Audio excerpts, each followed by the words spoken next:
Hello and welcome to today's episode of the Business Spotlight, where we are joined by Liljia Polo-Richards, Allergy Companions. Tell me all about your business, Liljia. Welcome.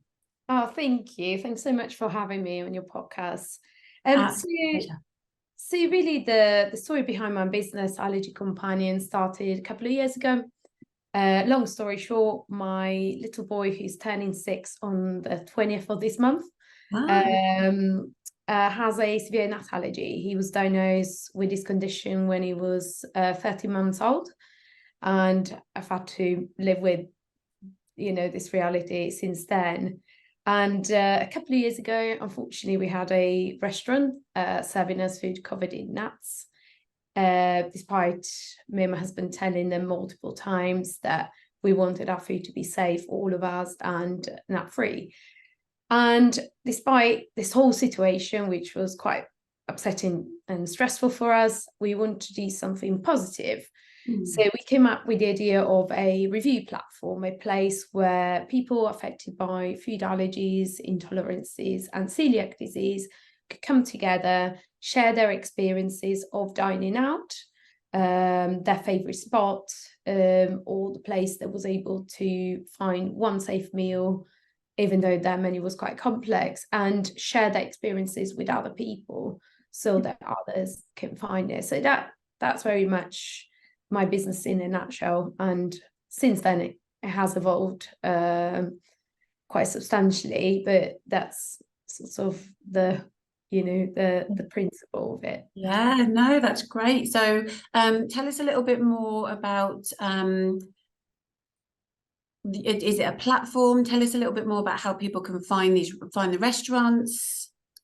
Definitely. So it's a website, so it's not an app.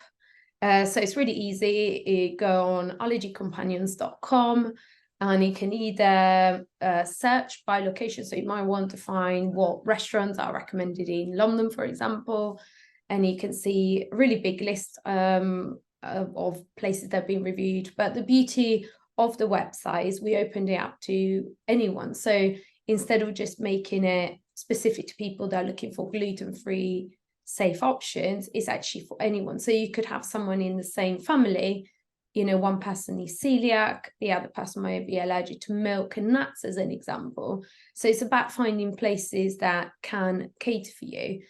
And then on the other side, if I wanted to review a particular restaurant, I'll go on the website. I don't know, I might want to review Wagamama Reading, as an example. So I search for Wagamama Reading, and the website will then ask me to fill out a form where I'm effectively summarizing my experience, any particular recommendations, and obviously rate the place itself.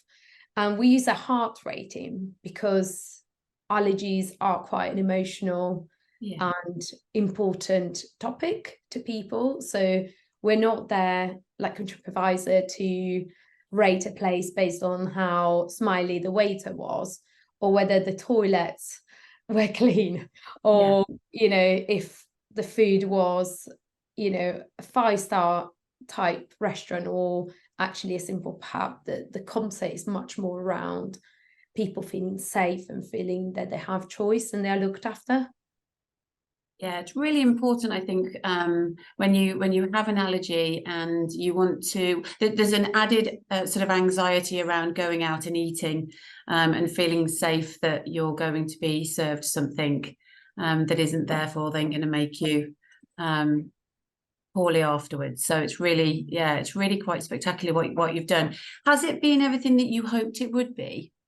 So to tell you the truth, at the beginning, I didn't really have many hopes other than to help my family